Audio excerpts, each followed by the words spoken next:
I'm Michelle Dang, and I'm filling in for Wendy Zuckerman this week. And to start off today's episode, I want you to meet Becca Lynch. Becca lives in Colorado with her dog.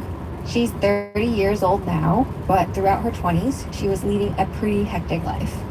Kind of have always been pretty full steam ahead. I've never been comfortable not being busy. She was getting her master's, growing her career, and being super active. I go climbing, I go to the gym. I was running a lot. I did a half marathon in 2024. Playing live music. Yeah, I have a little duo with a friend of mine that we play around town sometimes. But a couple of years ago, when Becca was 28, she noticed a change in her body, specifically in one area, the poo department. She noticed she was going number 2 more often, 5 to 6 times a day. And it wasn't just that, there were a couple weird things she saw in these frequent poos. And fair warning, we're about to get a bit detailed here. So for one thing, there was blood. It was a dark, almost mucusy, kind of thicker, bloody substance that was everywhere, when I was going to the bathroom. And it was every single time. And the other thing she noticed is that her poo started to take on a different shape than usual. Thinner size-wise, pencil thin. I did the thing that everybody does, I Googled it, obviously I Googled all my symptoms. The results spit out quite a list of things it could be. Ulcerative colitis, IBS, Crohn's disease. Becca thought she should get it checked out, but didn't go in right away. And then one day, she was scrolling on social media. Someone's video came across my feed, I think it was on Instagram, of someone talking about the exact same symptoms. She had said, for years, she thought she just had hemorrhoids, right? But this woman didn't have hemorrhoids. She had something a lot scarier, colon cancer. It was really advanced, stage 4, and she was making these videos to tell what to watch out for. And this was the push that Becca needed. I think it definitely solidified, okay, I should go to the doctor. Her doctor ordered a colonoscopy, so Becca eventually went through the prep where you have to drink this gross liquid and poo a whole lot, and then she went in. I went there first thing in the morning. They just took me back, and I met the doctor who was going to be doing it. He was very chipper and just yeah, we're going to figure out what's going on. He's could be a bunch of things. It might just be hemorrhoids. Don't worry about it. You're going to be in and out of here in half an hour. I'll see you in there. And then they rolled me back, and that was it. I took a lovely nap. When Becca woke up, there was a nurse there, and immediately Becca could tell something wasn't good.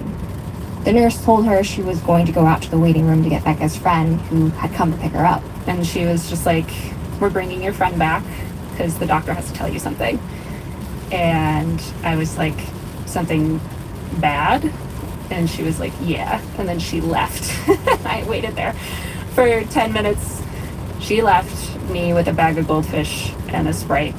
I sat there and waited. And eventually my friend came back, and I was trying to keep it light, but at that point I think I kind of knew. I knew it wasn't going to be good, obviously.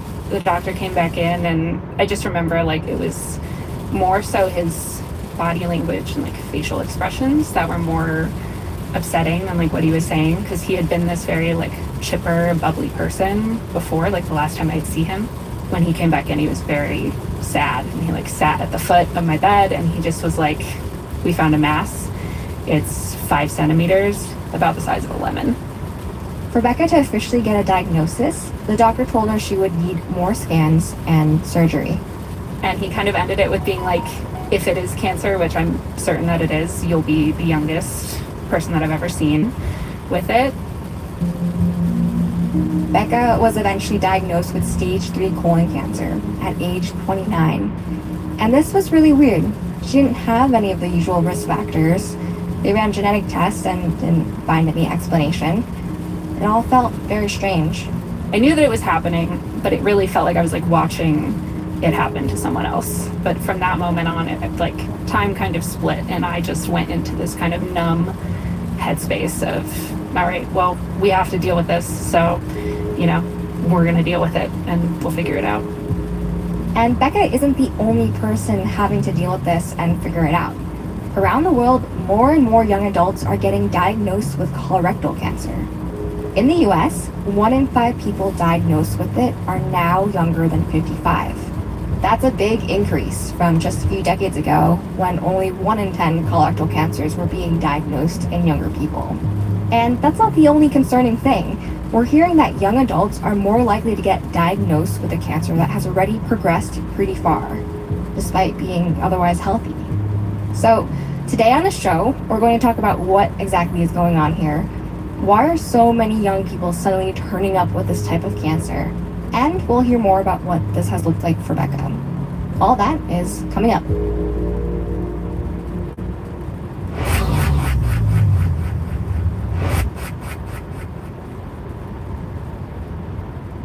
Some gifts say, I thought of you. The best ones help you discover more. This Mother's Day, give her something personal with Ancestry DNA. Now up to $75 off. Explore her origins and discover the journeys that made her who she is.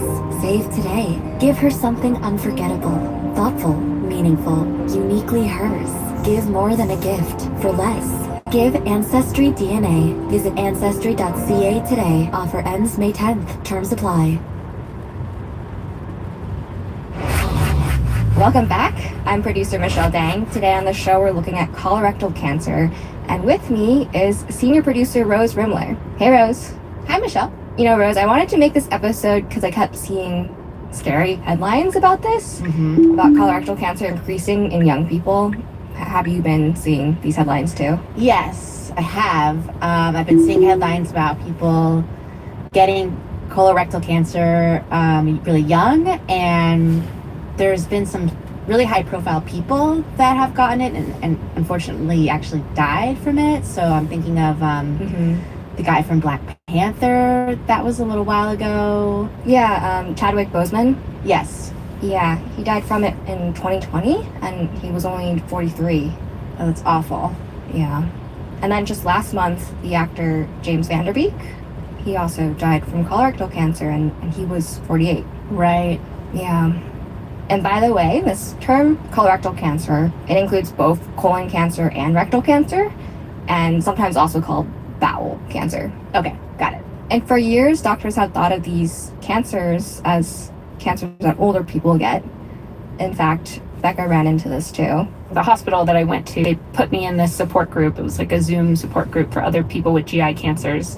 And I joined it once, and it was like me and then 4 women all in their like 70s and 80s. And they were all so kind and so lovely, and they were very sweet to me. And like, I think one of them told me she was pissed off at God on my behalf, which I thought was very sweet. And the thing is, like, these cancers are still more common in older people. If you are under 50, the risk of getting this cancer is actually very low, way less than 1%. But this increase is real, and it's freaking doctors out. So it's not, because sometimes you hear about a disease going up, and it turns out what's really happening is that doctors are getting better at catching it or diagnosing it or something. But in this case, it sounds like what you're saying, Michelle, is that no, it's actually going up in young people. It's simply going up. Okay. There's more cases and there's more deaths. Okay. And doctors really caught onto this in the 90s, but the risk keeps increasing with each generation. Like, take a 40-year-old who's part of the millennial generation. My generation. Oh, your generation. Yep. And compare it to a 40-year-old who's part of the boomer generation. My generation spiritually. No, just kidding. Yeah, so that the 40-year-old millennial compared to a 40-year-old boomer, the millennial has a 2 to 3 times greater risk of developing colorectal cancer. So if you're 40 now, basically, your risk of colon cancer or colorectal cancer is higher than someone who was 40, you know, in the 80s or 90s. Yes, exactly. Jeez. Yeah. Wow. That's real. Yeah. Yeah. And in the US, colorectal cancer was just declared the leading cause of cancer death in people under 50. It's led to nearly 4,000 deaths a year. Wow. So the thing I want to talk about next is the fact that when young people are diagnosed with this cancer, a lot of the time it's really serious. You hear about people turning up with stage 3 or stage 4 cancer upon diagnosis.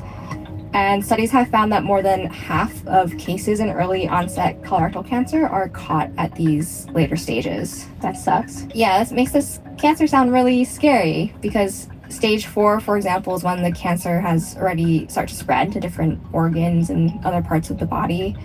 And if this is the case, it can be incredibly hard to cure. Your chance of dying within 5 years with colorectal cancer at stage 4 is about 80%. Wow. Okay. So I wanted to find out, like, why is this? Yeah, what's going on here? So I called up Dr. Michael Foote. He's a gastrointestinal oncologist from Memorial Sloan Kettering Cancer Center. And he's been watching what's going on here. We've been worried about this for a while, over 10, 15 years, but it has reached a critical point in the last few years. And I wanted to know, is there something weird or creepy about the colorectal cancer that young people are getting? Like, is it moving faster or is it more aggressive? And Michael told me no. Based on the studies we have, it looks like Once they're diagnosed, the tumor behaves pretty similarly to it does in adults. It responds to treatments in the same way. It can be just as aggressive. So why are young people showing up sicker? Michael says that young people's symptoms tend to be worse and the cancer spread further, not because of this, idea that cancer is more aggressive, but because it's often getting caught a lot later than it is in older people. Not their fault, but they've had a longer amount of time before they were diagnosed to catch this.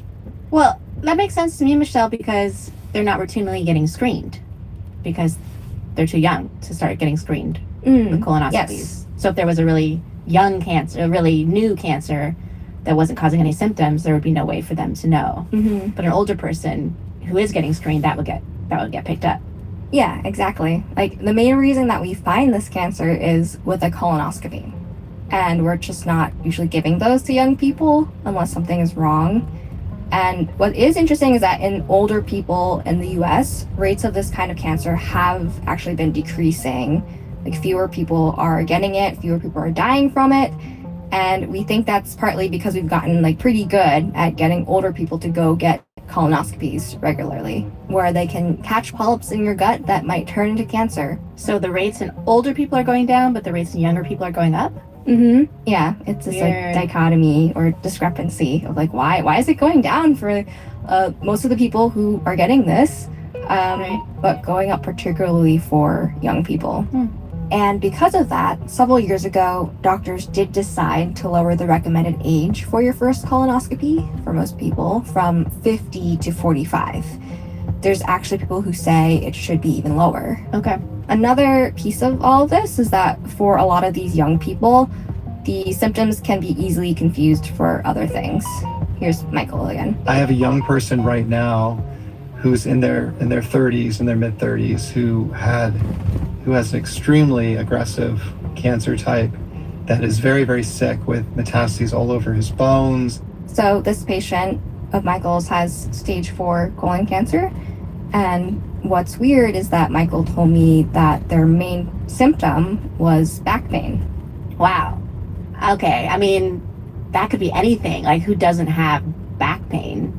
I could imagine you wouldn't go and get seen for that, certainly not by an oncologist.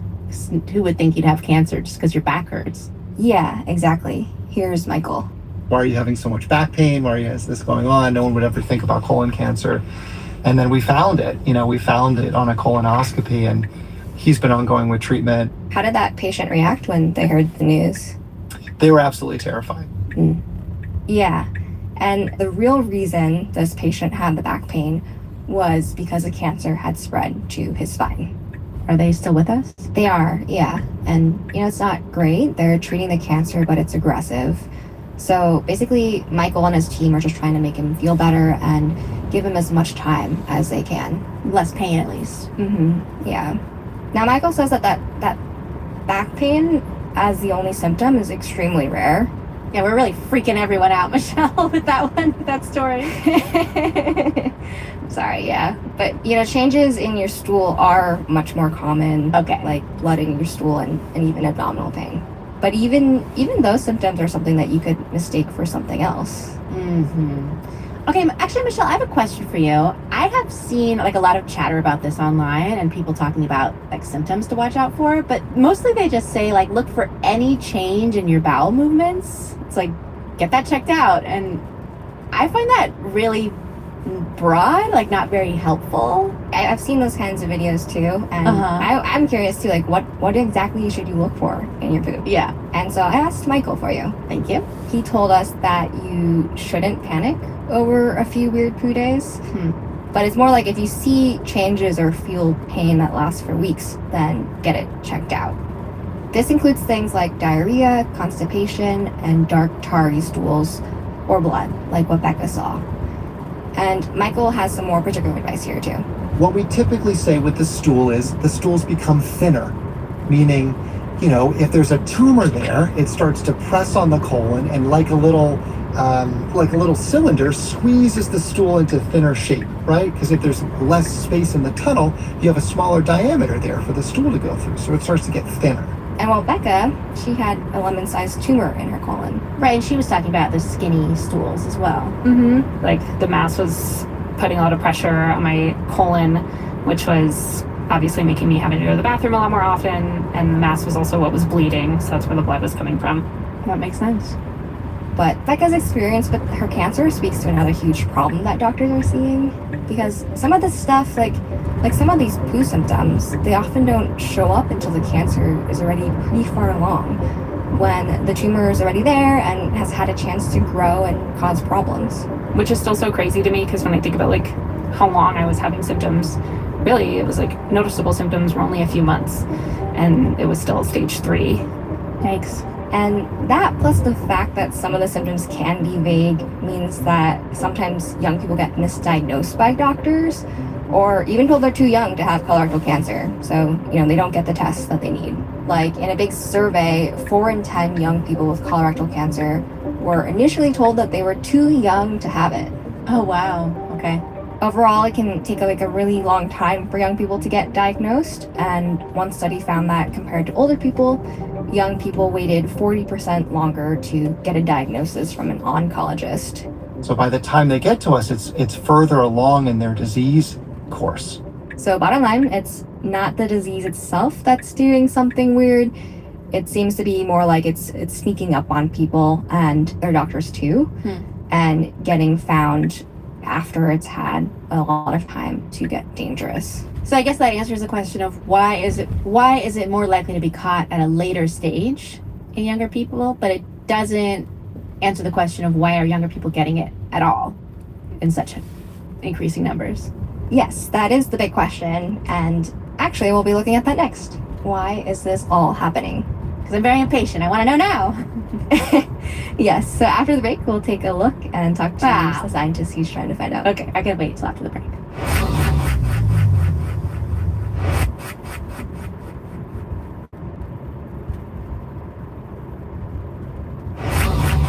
Welcome back. I'm Michelle Dang. We just learned that colorectal cancer is on the rise in young people.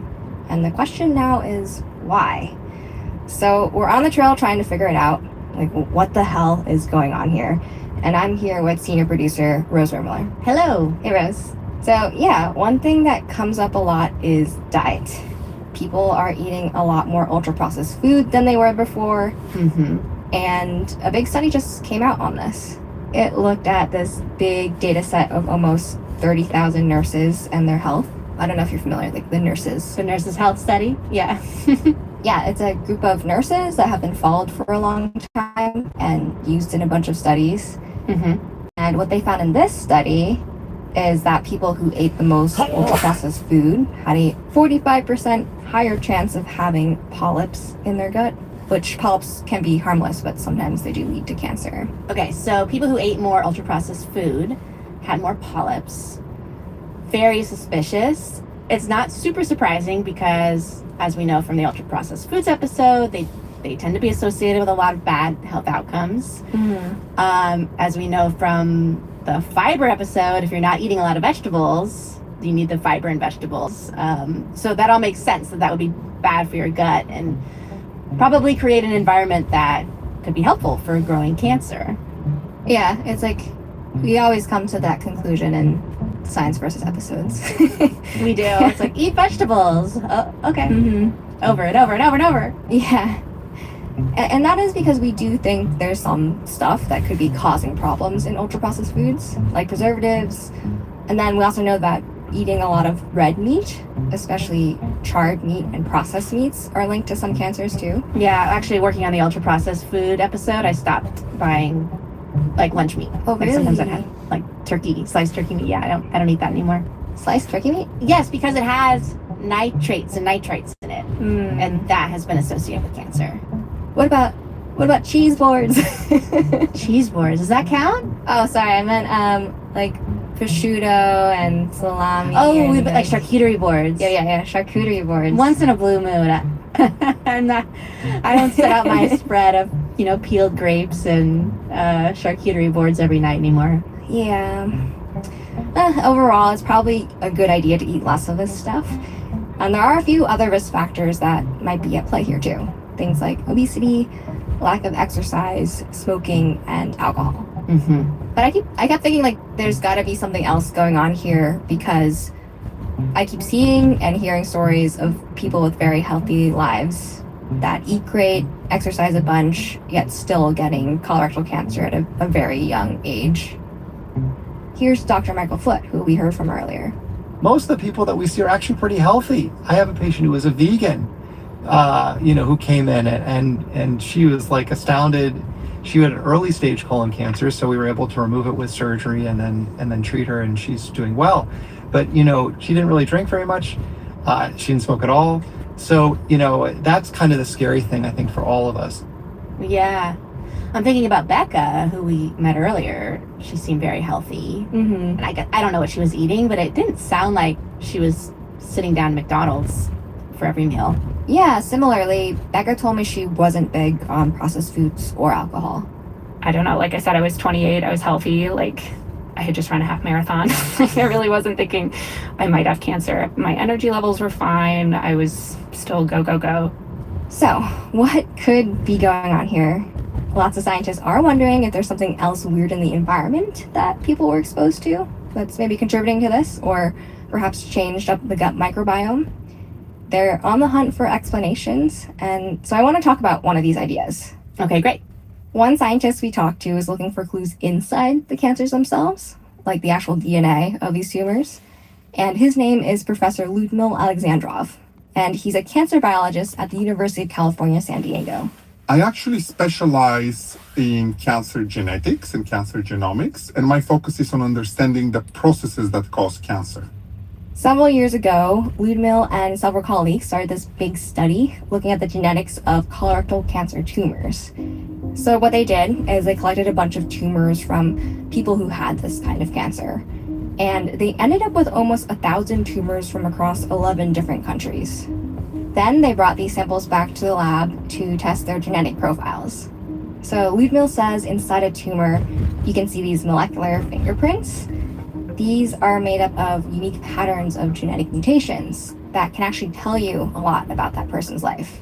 Molecular fingerprints, which we call mutational signatures, of what caused the tumor. So for example, if you smoke tobacco cigarettes, you're going to mutate in a very specific way many cells of your body, for example, the lung, and we can say, whoa, this person smokes cigarettes. If you drink alcohol, you can see exactly the same thing. Wow, I didn't know scientists could do that. That's kind of cool. Yeah, I didn't either. I don't know what my cells could tell about me. I know, I was just thinking that.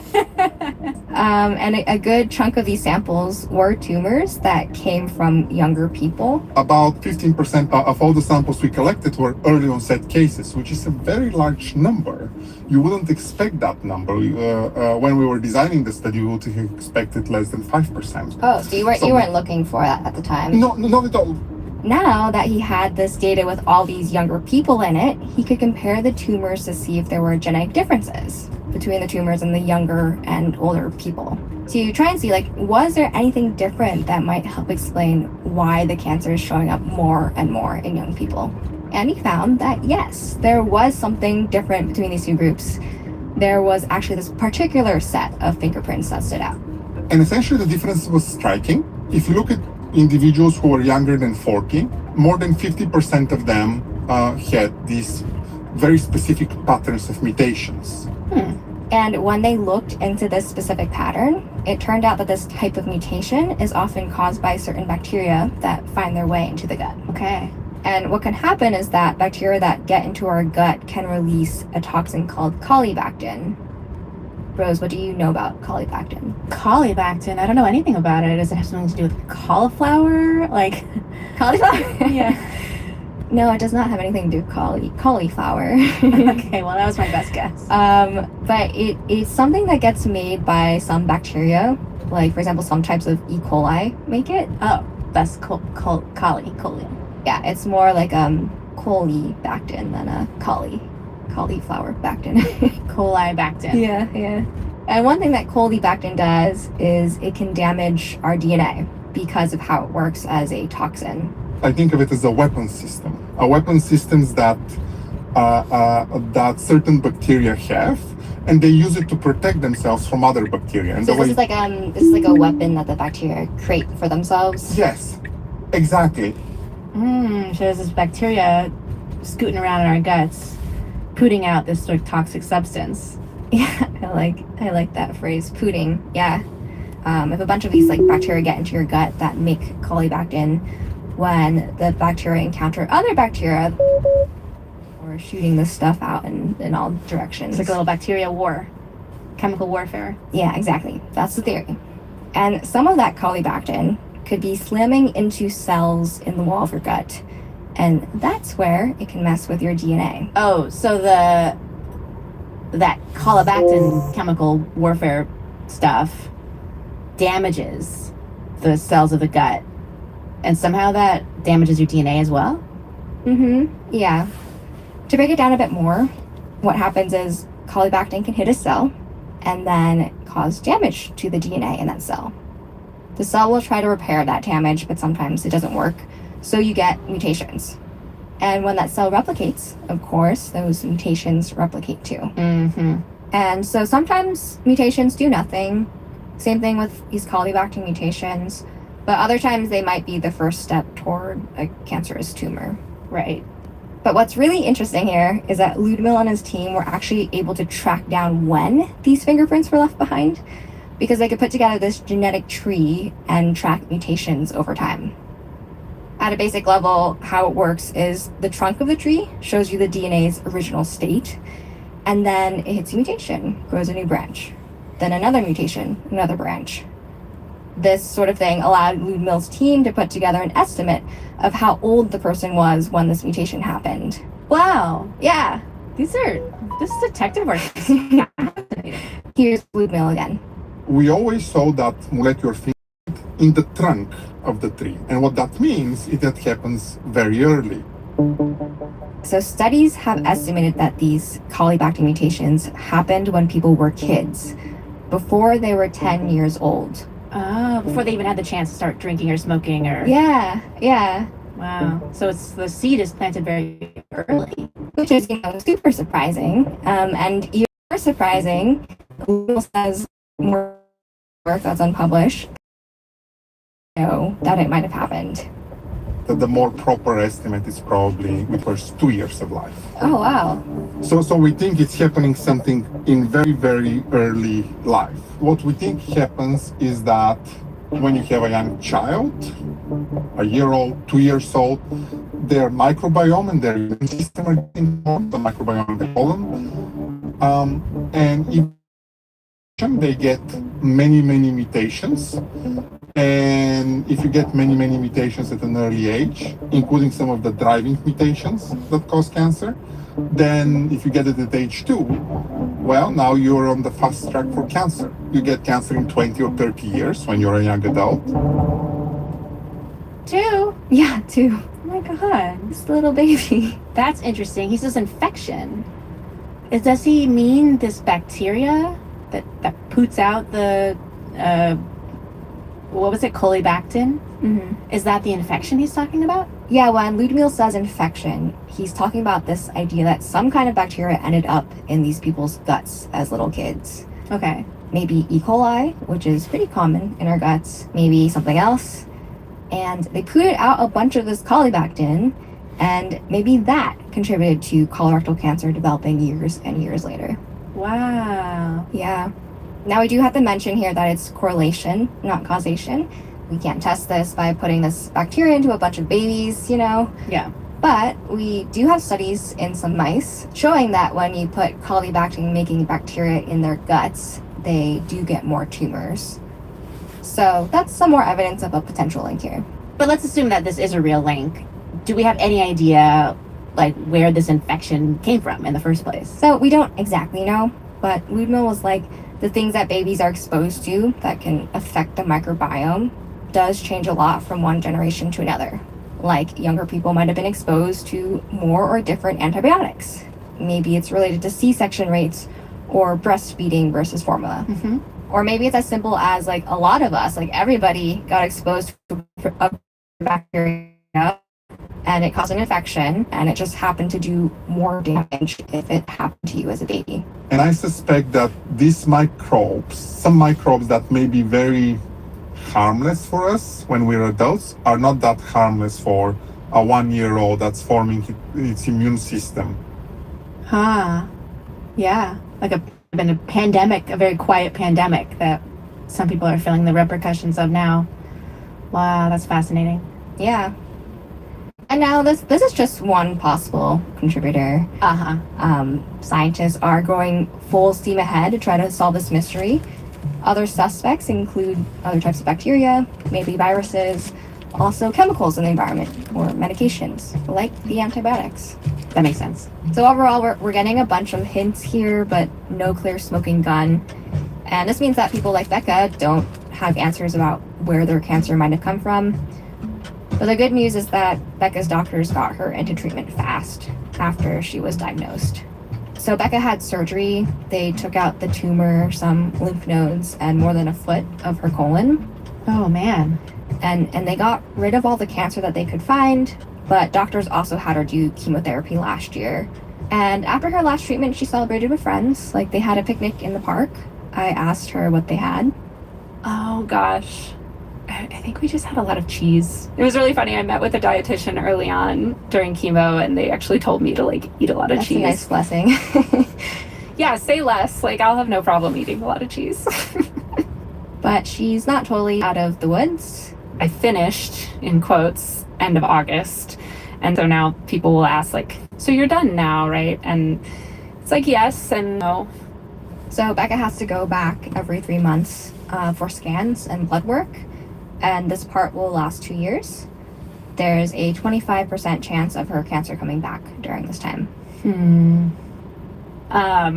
So every 3 months, I get to be like a ball of anxiety and not know what's going to happen. But other than that, I'm just trying to, I don't know, focus on being here and feeling good right now. What do you wish you had known? I wish I had a good answer for this. I don't know. I think the biggest hurdle for me was like getting over this fear of being like thought of a certain way, right? Like, my life was kind of always going 100 miles an hour, and I feel like I had built a big part of my personality around like being this very independent person, and nothing will humble you faster than this experience. And so I think it was actually that first support group I went to with all of the like 70-year-old women, and one of them just told me, like, you have to learn how to let the love in. Like, you have to. Like, you can't do this by yourself. And so I think I would tell myself, like, it's going to be okay. And, you know, your friends are going to show up in ways that you would never have expected. And like, that's what's really going to get you through it is the people in your life. That's Science Versus. All right. Thanks, Michelle. Thanks, Rose. Before we get to the citations, we've got a special sponsored segment for you with a very fun fact from the team. You're going to hear from Science Versus producer Akedi Foster Keys. Here it is. This segment is brought to you by the all-new Audi Q3. Here's an impressive fact. The Q3 features a roomy, comfortable, refreshed interior with a 12.8-inch touchscreen. Now, let's get to dinner party genius. I'm Makedi Foster Keys, and this is our segment Dinner Party Genius, sponsored by Audi. I'm here with senior producer Meryl Horn. Hi, Meryl. Hey, Kitty. We're here to give you a fun science fact that will help you charm the crowd at your next party. Okay, Meryl. So, the fact that I want to talk to you about comes from research that I've been doing about running for an episode coming out soon. And it's about really long distance running, like ultra marathons. Science is still figuring out what happens to our body when we run for super long periods of time. And it turns out there might be something strange going on in our brains when we do this. So there was a small study that looked at runners who competed in a really long race. Like they went all the way from Italy to Norway. Whoa. How long is that? It's close to 2,800 miles and more than 4,000 kilometers. Oh my god. Okay. So this is like Forrest Gump level running. Yeah, exactly. Jeez. And of course, they got their brain scanned along the way. Oh, so they popped into a brain scan during the run. Got it. Right. And so when scientists looked at the scans, they found something that they weren't expecting to see. They saw that during the race, these runners, their brains shrank a little. Ooh, that sounds bad. Yeah, it does sound pretty bad, right? Their brains shrank. Okay. Yeah, they lost on average about 6% of their gray matter. But the good news is it wasn't permanent. Oh, okay. Well, that's good. The scientists also scanned people's brains after the race, about 8 months afterwards. And their brains had gone back to normal, like nothing had ever happened. So if you ever run over 2,000 miles, your brain might shrink a little bit, but don't worry, it'll all bounce back when it's over. That's the fun fact. Yeah, it might shrink, but it might come back too. It will.